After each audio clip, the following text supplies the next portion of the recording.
perhaps one of the interventions during the menopausal transition is to pay greater attention to the quality of foods, the types of fats that you consume, and just overall energy balance to make sure that you're not tipping the scales towards a surplus where you're just accumulating body fat.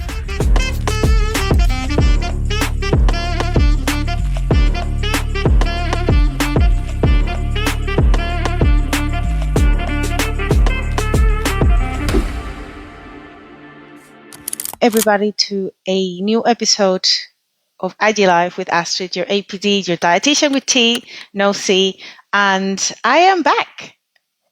Finally, after my show, finish, recovering, getting better, and I am going to be having today Alan Aragon with me to have a bit of a chat about quite a few questions that we have been preparing from you guys that submitted your questions, and there were amazing questions that we will cover today. So I am hoping that everything goes well. And here it is. How are you, my friend? I'm doing great, Astrid. Can you hear me okay?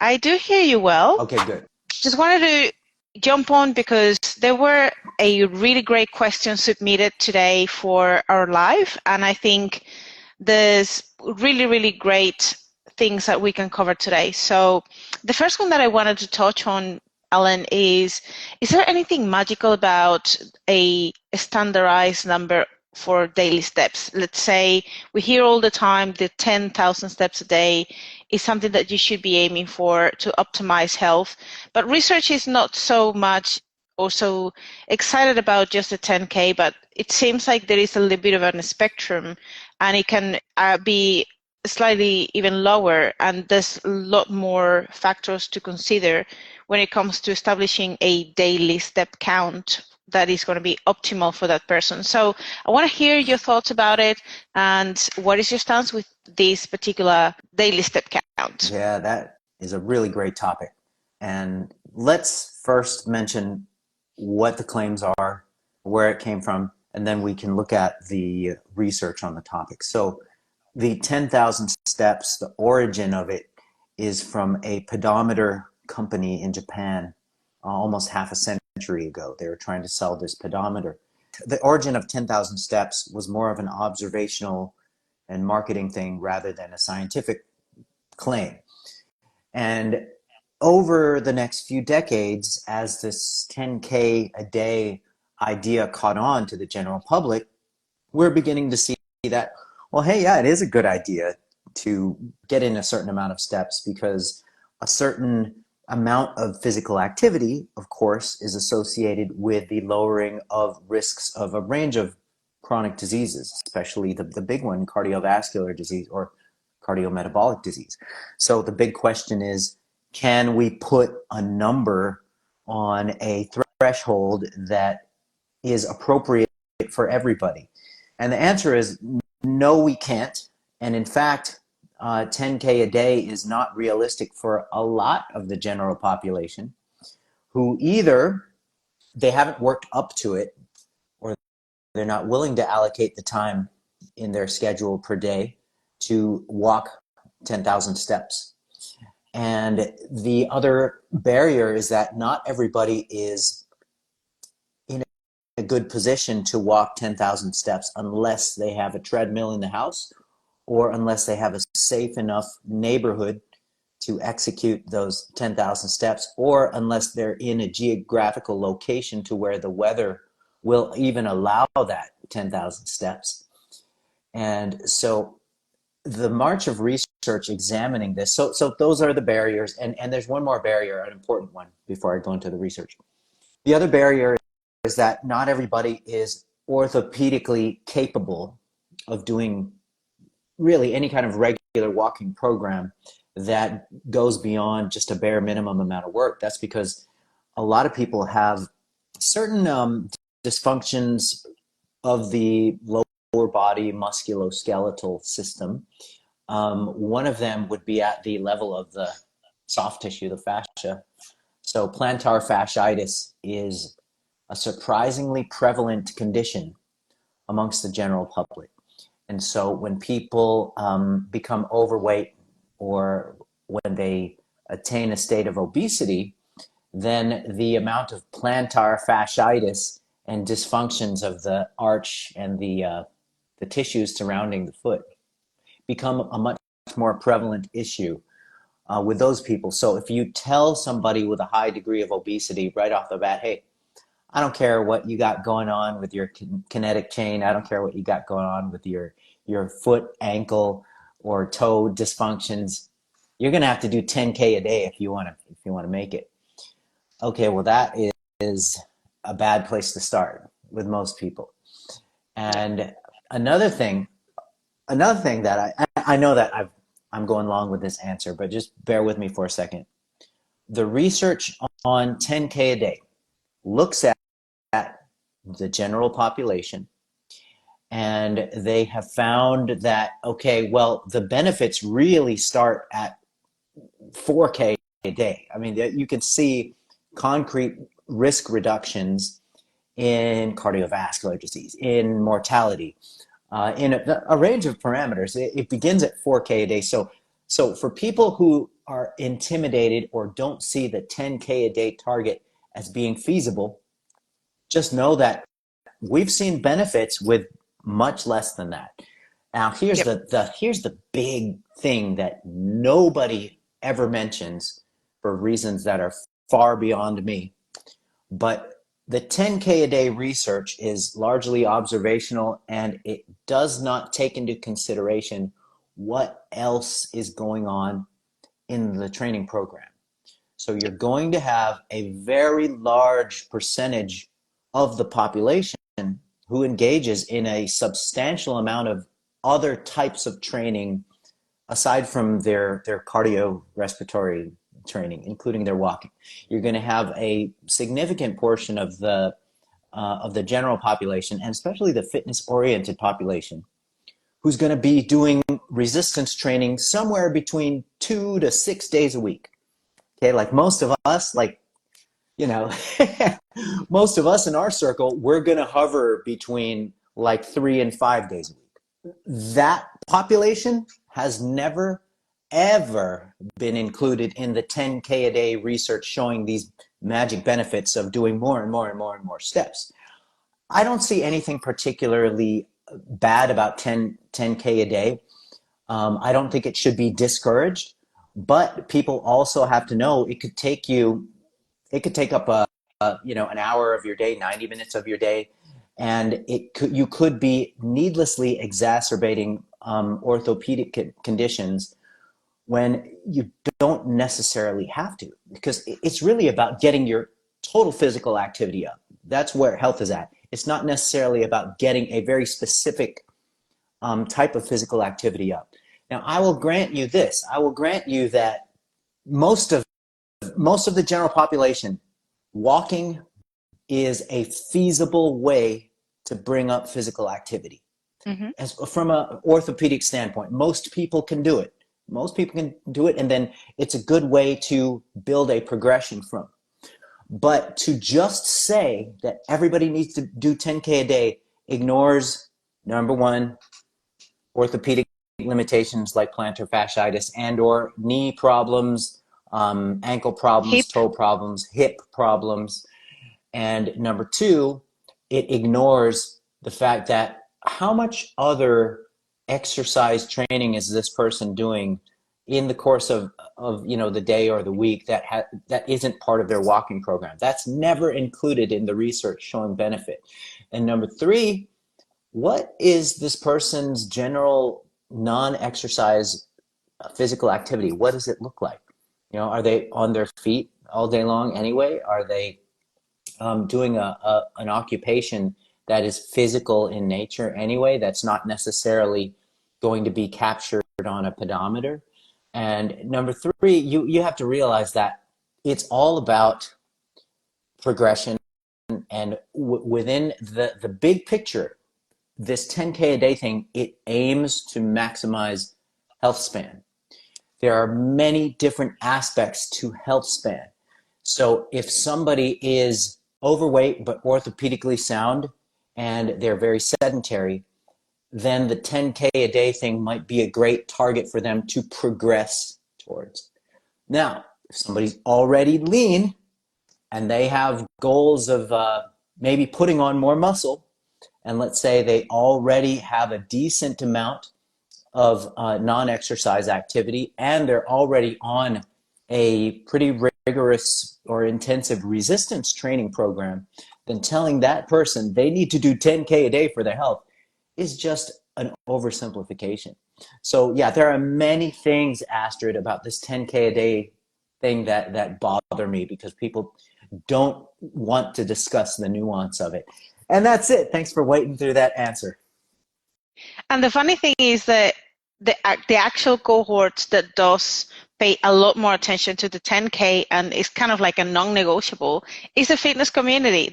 Those are training and doing steps and doing cardio. Those are the ones that I actually see and hear the most. That my 10Ks, 10,000 steps a day, are my non-negotiable. It's like the one thing I don't miss every day. And they are training 5 days a week or 6 a week, and they are also doing cardio and doing other things as well. So it's interesting, or maybe you think it would be interesting to see more research around this particular cohort? Yeah, it would, but ultimately it just comes down to what people's individual or personal standards are for quality of life. We should be able to do what we just realistically can while staying psychologically well.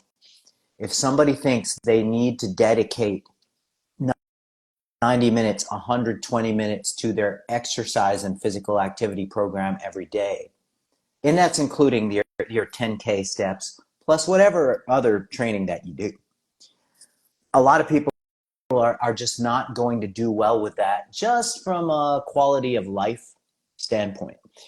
And it isn't even necessary. It isn't even necessary to do that. Another one that raised a lot of interest is around the approach on changing the body composition for someone who is, quote unquote, skinny fat, because it is a bit of a tricky place to be when you have not much muscle, but you also are not fat or don't have a lot of body fat, but it kind of like you don't really look like you either have one or the other. So when it comes to improving that appearance and trying to get this person in a much more aesthetically pleasant state where they feel more comfortable with themselves, what would you say is the right approach to implement to get them to a better physique?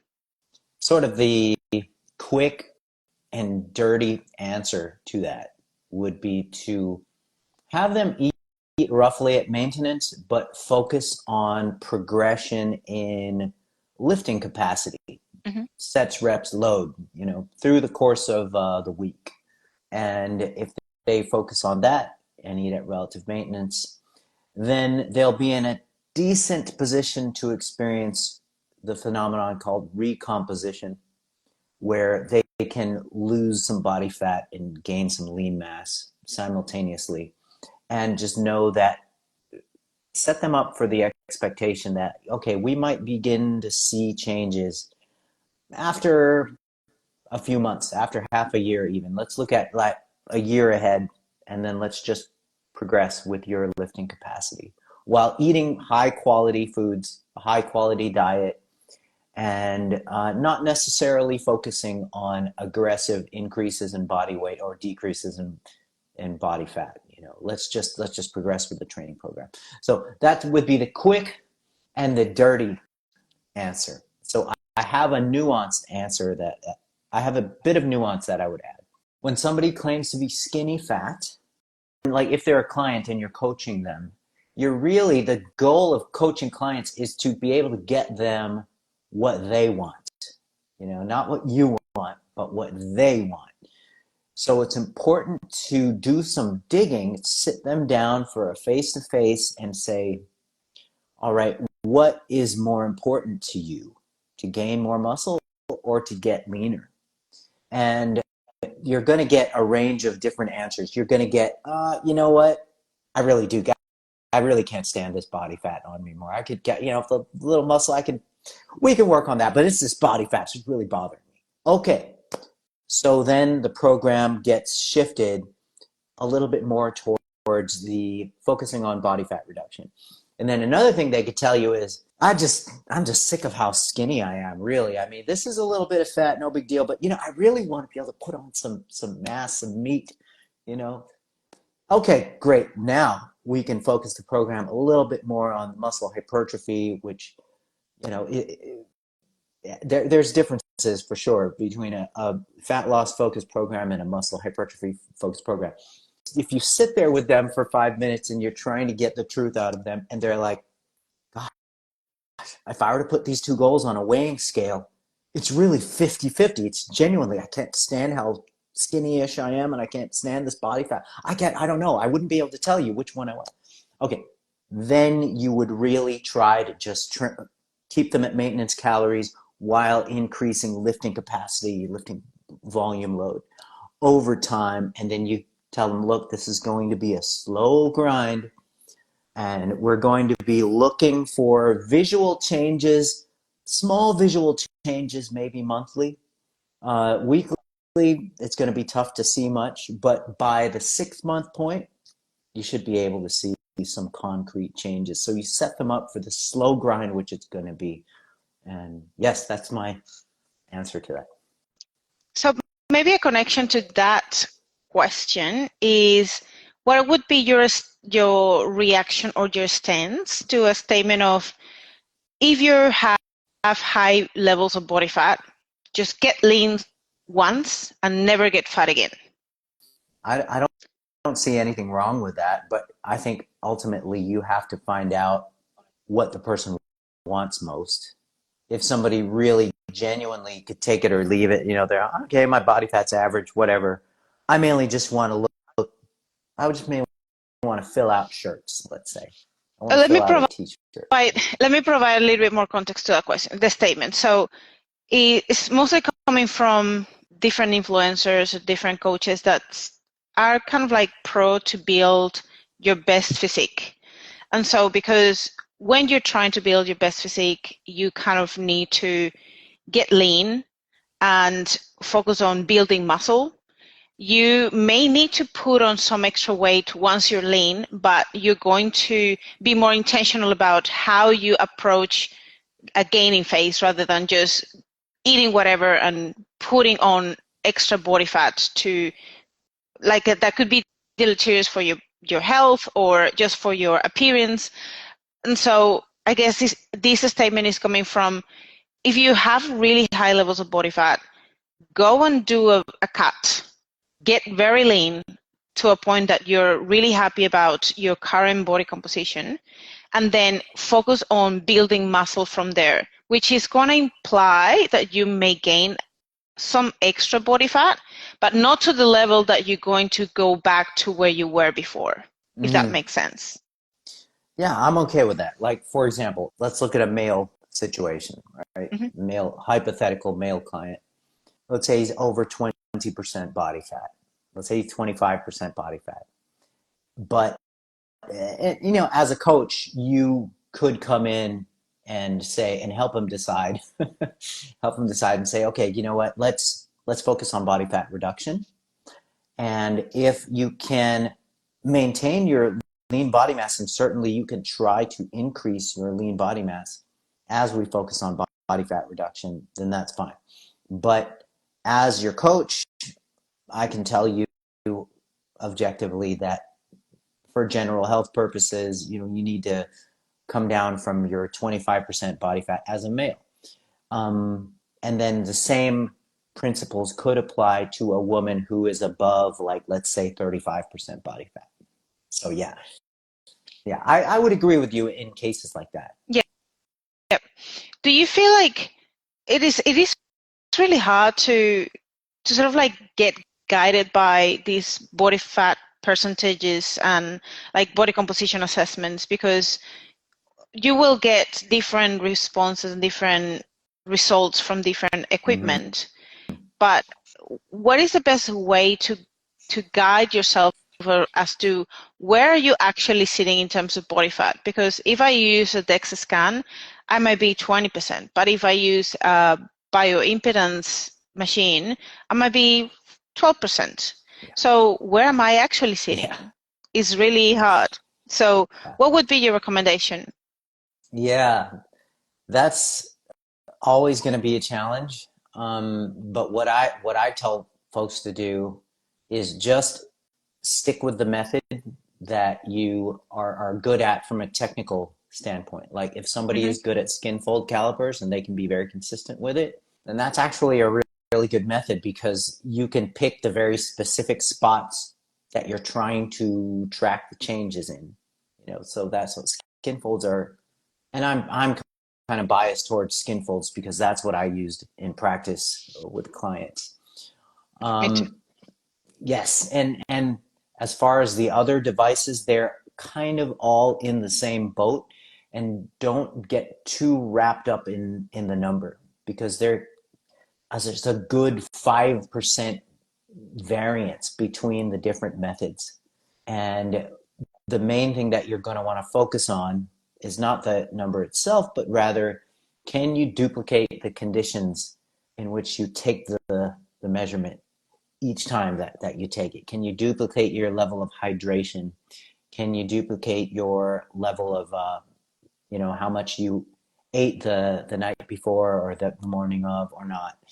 And so just sort of take those measurements with a grain of salt, honestly. Is like April Robeson said, it can be a mind F to, Yep. attach yourself to the number that these devices spit out. I think people need to focus much more on, what are the monthly pictures looking like?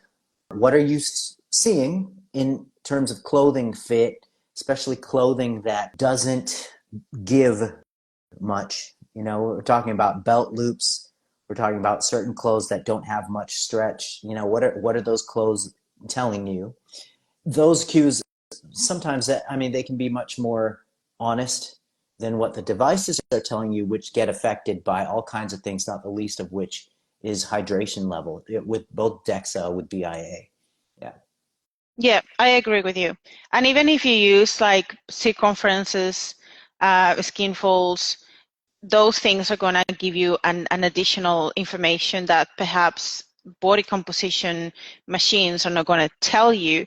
And it requires a lot of standardization in the procedure, because otherwise you will get different readings that could tell you from one measure to the other that you gain a lot of muscle or you lost a lot of muscle in the process, and in reality nothing really has changed, or maybe you actually improved, but what the test is telling you is something completely different. And sometimes it's just because they're not following a standardized procedure, or they are doing their test straight after exercise, or they have been doing that under the conditions that are different to the previous time that they expose themselves to do the test. So I think it is fine, but it's always with the premise that you're following the same kind of, like, you're standardizing your process before you actually get into relying on the results that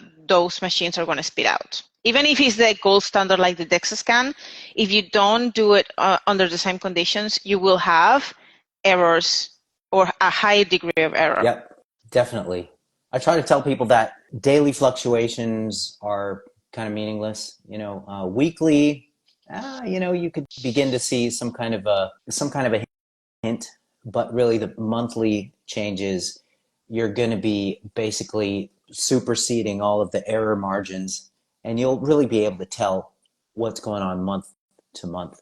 But some people, like in prep, for example, they'll be able to see changes weekly. But most people out there in the real world and in the working world, it's tough to see changes within less than 4-week intervals. It's tough to see significant changes. The leaner you are, the easier you can see changes on a daily basis. I can say it because, like, literally the last 2 weeks before my first show, like anything that I would do would just show up in my body. Like literally just very drastic changes from one time to the other. And that's why peak week has kind of its science, because your body can just change drastically when you're that lean. Now, for someone who has much more body fat, you're not going to see those meaningful changes in your appearance. Agreed. Now, let's talk about another thing that was brought up a lot, and is a topic around perimenopause and how there are so many challenges in your body composition changes, as well as like on trying to understand what is the missing link that we are experiencing, or that we can find in this cohort of people that or women that are trying to understand, why is my body no longer responding to a calorie deficit, or what is happening with my body right now that I am just gaining more extra body fat and I'm doing exactly the same that I was doing perhaps a year or 2 years ago. Well, there's hormonal changes going on, and I do think that there might be, I'm not disbelieving people's personal experiences, but I think that people tend to expect negative changes to happen in middle age automatically. I think that the impact of non-hormonal changes are really what kind of, well, they may be hormone driven, but the way they manifest is not necessarily differences in energy expenditure or nutrient partitioning. So what I mean is, when women enter the so-called menopausal transition, and so there's an early perimenopause, late perimenopause, and then postmenopause that encompasses the menopausal transition. So a few years, like a few years prior to menopause, there's an acceleration in body fat gain in the general population.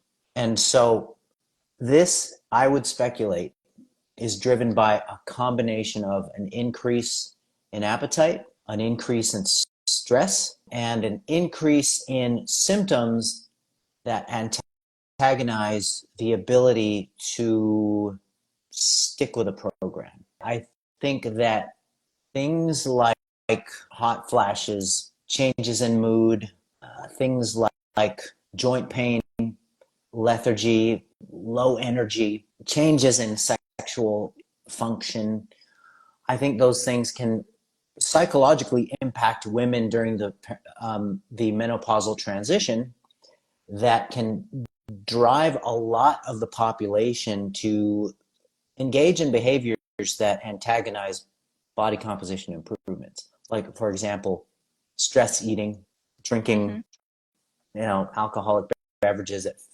6 p.m., wine o'clock, as it were. Fatigue Yep. is really, really bad. And like sleep, I think sleep is one of those that get quite affected. I actually heard, I've got a lot of clients that struggle with the sleep a lot, and whether it's coming from having or being around perimenopause, or considering that sometimes it's not just about perimenopause, it's about what are the life circumstances that they're living at, the stress, the emotional health, like just more things that go beyond being in perimenopause. So like we say, we blame the hormones, but how much the hormones can actually impact someone's response and body composition, like in terms of like gaining muscle or losing body fat, because we know that they have a powerful driver to optimize or reduce the effectiveness or of certain things that we do, but are they that powerful to override whatever we do with the things that we can control, which is our lifestyle, exercise, and nutrition? Yeah, and the short answer to that, then, is the answer a lot of people don't like, especially that you hear it from a perimenopausal male like myself, is that no, they're not enough to change the bioenergetics of the body. But what are enough to alter and make significant challenges to the actual program are poor sleep, hot flashes, menstrual and sexual changes, joint pain, mood alterations. And the poor sleep thing is huge, and the joint pain thing is huge. When you get poor sleep, that's the foundation of being able to continue the nutrition and training program.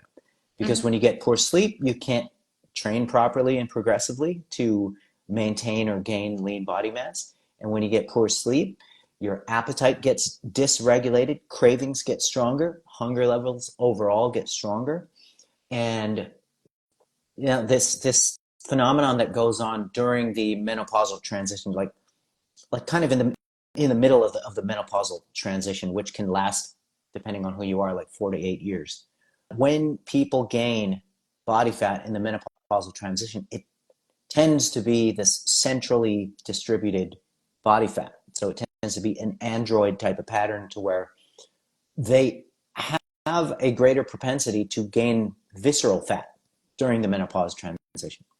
But this isn't necessarily a permanent type of thing. However, it is something to consider that at the general population level, people sort of use food as Coping. a tool to cope with stress. And then when they sustain these caloric surpluses over time, and since there's a greater propensity to gain visceral fat during that time period, it's just dangerous from a cardiometabolic standpoint. And so perhaps one of the interventions during the menopausal transition is to pay greater attention to the quality of foods, the types of fats that you consume, and just overall energy balance, to make sure that you're not tipping the scales towards a surplus where you're just accumulating body fat during the 4 to 8 year menopausal transition period. Now, how much of sleep deprivation can actually override a calorie deficit? Because we know, and I think some people can get away from just not sleeping enough, but how long can you extend this for? But do you have any kind of like perhaps a backup of research explaining or maybe sustaining that sleep deprivation is so powerful that can, even if you're in a calorie deficit, you won't lose weight? Or if you're still in a calorie deficit, regardless whether you are sleep deprived, you get to still lose weight? The effect of sleep deprivation on resting metabolic rate, it does happen. It is a real phenomenon, but just because something happened to a degree of statistical significance in a study doesn't necessarily mean that that actual reduction is anything more than something very minor. And so, just sort of quickly looking through the literature on this particular question, it appears that, so this particular study, this one was done in, this particular study was done quite a while ago. So this was a 2011 study. And okay, so 5.5 kilojoules per minute versus 5.8. So we're looking at a pretty small net amount of reduction in resting metabolic rate. Nothing that couldn't be overcome by either just trying to improve your sleep hygiene and knowing that the menopausal transition is going to contain potential mood disturbances and sleep disturbances. You can be proactive about just looking at the different things in your sleep routine that you have control over. Like, you have control over whether or not you put your phone away from your reach like an hour before you try to fall asleep. You have control over the temperature of the room to make sure it's not, usually people have a tough time sleeping when the temperature is too high.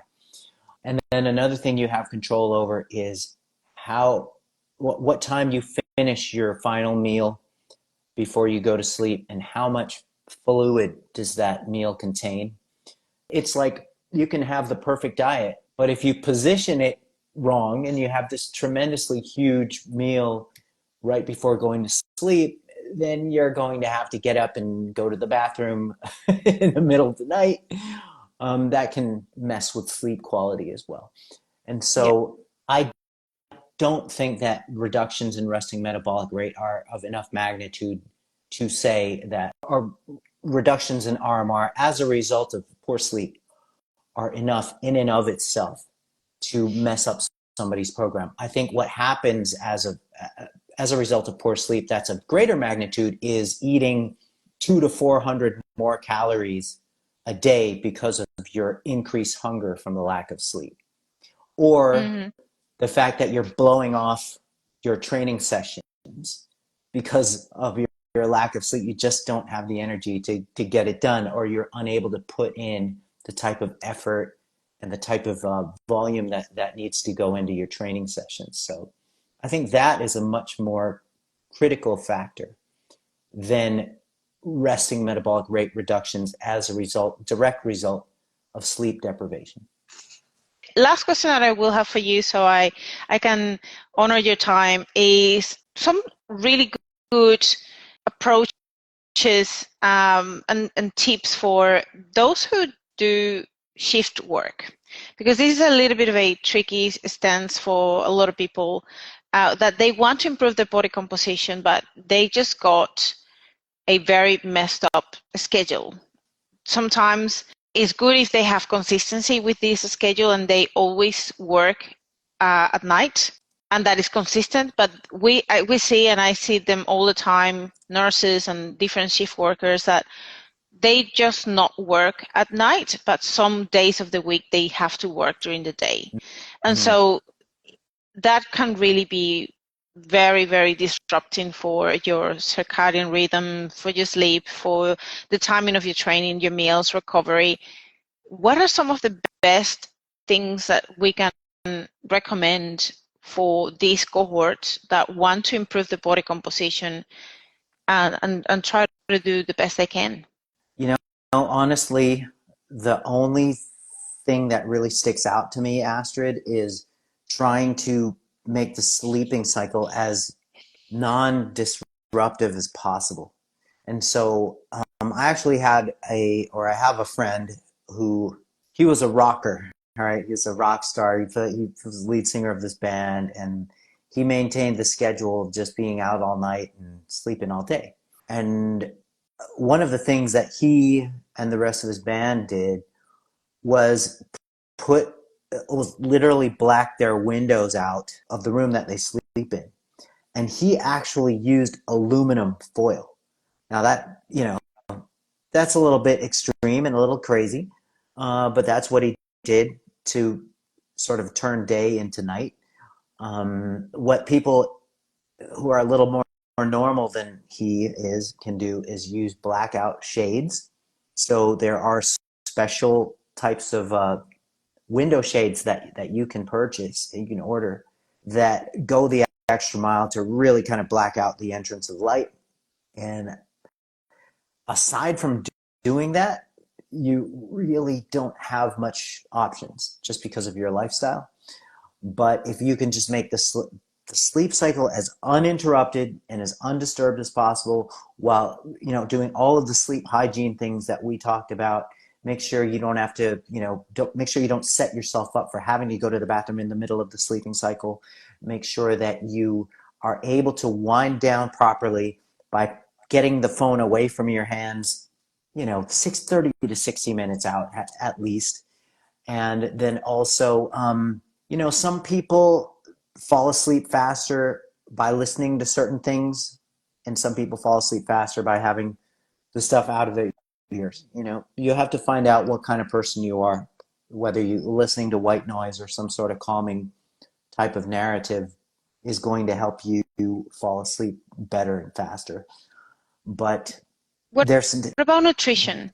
There's nothing else. There's nothing I can think of. If you can think of something special for shift workers, then I'd love to hear it.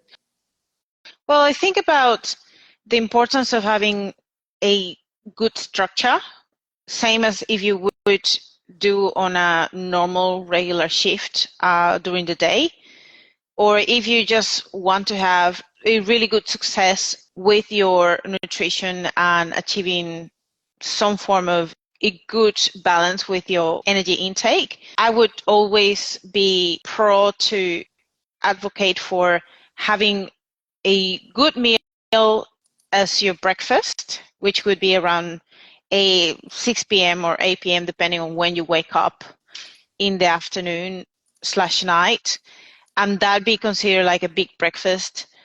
Probably considering a smaller snacks closer, or maybe a lunch closer to midnight, 1 a.m., and then pretty much fast all the way through your shift, or have maybe just a very small snack that kind of replicates the time that your body is sleeping and winding down until you get to the morning, which is it's going to be your dinner before you go to bed or close to bedtime.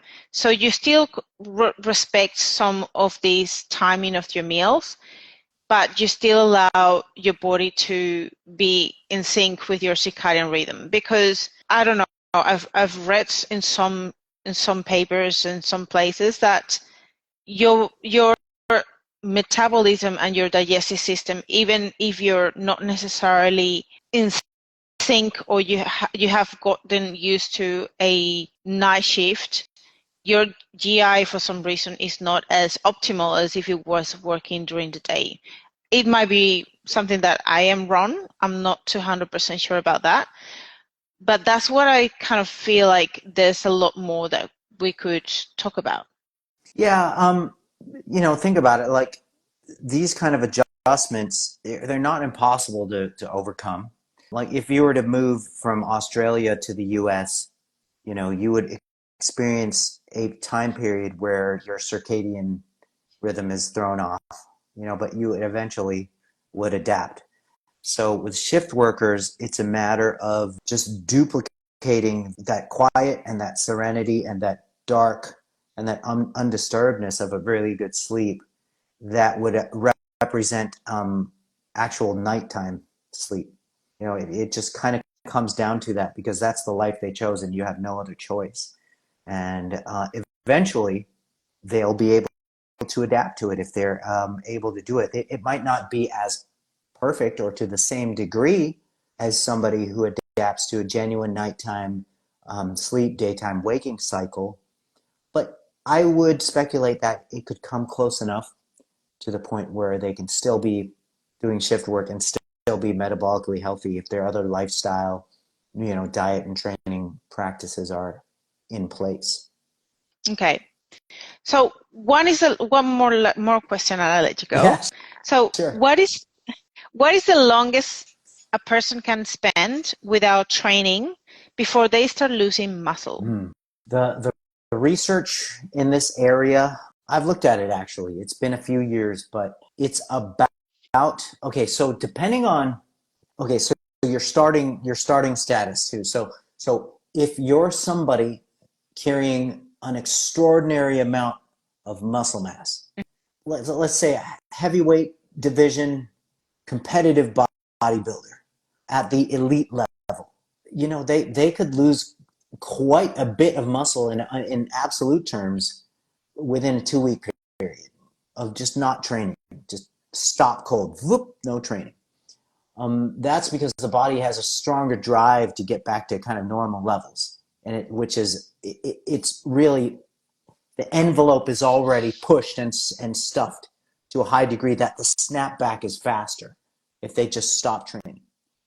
But people in the general population, people with a slightly above average amount of muscle mass, you're looking at, depending on the individual, you can not train for 2 to 4, I want to say 2 to 3 weeks, and not lose a substantial amount of muscle mass. There are studies looking at 2 weeks off where the drop in muscle or the drop in lean mass is not significant. Most of the studies I've personally looked at, where you go a full month without training, you'll find results where there is significant drops in lean body mass. But I would say, once again, it sort of depends on your starting status. If you don't have a whole lot of muscle to lose, then an extended period is not going to be a big deal. If you do have a lot of muscle that you're carrying above and beyond the norm, then I think that the threat of muscle loss from 2 to 4 weeks off is going to be a lot more than somebody who doesn't have that mass.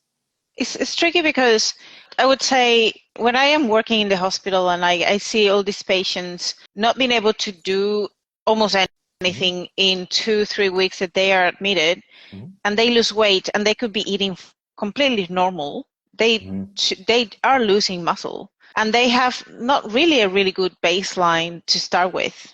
Like, we're looking at patients that maybe they already come malnourished or they already are under muscled to begin with, but they can lose more muscle. So there is a risk. I guess it depends on like what is the degree of your of the physical activity that you are doing, like whether you're bedridden versus someone who is walking around, still doing the habitual things. They're not necessarily completely not doing anything, versus like these different situations and not using their muscles for anything. Is that where perhaps there's a little bit of nuance when we think about muscle loss and not training or not exercising? Just I guess depends on age as well, and the propensity for you to have a higher degree of muscle breakdown compared to someone who is younger or an athlete, that they have a bit more advantage in that situation. Yeah, I totally agree. And there would be a pretty big difference between being bedridden versus taking time off from training as a normal, healthy person and just out there doing their thing in the world. So there's stronger catabolic forces of somebody who's bedridden, and certainly somebody who's bedridden with some degree of illness, whether it's a critical illness or whether it's a mild degree of illness. You and I can recall just when you get sick and you're bedridden, I mean you just disintegrate basically, like day by day, but it is a different ball game when you're looking at somebody who's healthy, who just takes a week off from training or 2 weeks off from training. What I'll do, and seriously, what I may do, Astrid, is maybe even collaborate with you on an article for this particular question, like maybe join forces and see if I can get some of the Astrid magic in on formally, addressing this question. So if you're up for that, and 100%. Okay, good. Of course. Good. So sorry I psyched everybody out. I set you up, but yeah, it is it is a good question. It's a good question, and it does depend. And I have come across what sticks in my mind for some reason, which I don't think is total imagination, is a 2 to 4 week time frame, depending on the individual. And then bedridden people, it's a whole different thing. They'll just disintegrate fast. Very quickly. Yep. And it also depends on their nutritional status and whether they're actually even consuming some amount of protein, because we're talking about patients that bedridden, are sick, they're probably not even eating enough, and it's a combination of being in a caloric deficit state just because they just don't eat enough, and not eating enough protein, and on top of that they're catabolic. So we're adding like a lot of different things that are going to potentially increase the usage of the little amount of muscle they have already. Yes, very well put. Yep. Alan, it's been a pleasure to have a chat with you, to go through all of these questions, and be honored to be my guest. So I appreciate you so much. I'm going to send you to be a collaborator so we can have this in both pages. A lot of people were so keen and excited to hear our answers with this particular topic. So I think this is great, and it's going to be also edited so we can put it in YouTube as well, and it can be accessible for you all. Awesome. So happy to have been a part of it, and it's always a pleasure to talk to you, and always a pleasure to try to help the community. So thank you so much. It's been a really good pleasure, and I'm so happy. Like we've met each other for now 7 years or so. Yeah. Like it's been long. It's been great. I appreciate you, my friend. Oh, right back at you, and congratulations on getting through the competitive Pro card. season. Yeah, love it. Congratulations on that, and I'm so happy to see you succeeding in so many departments. Thank you so much, my You friend. got it. Have a beautiful night, and I'll talk to you soon. You too.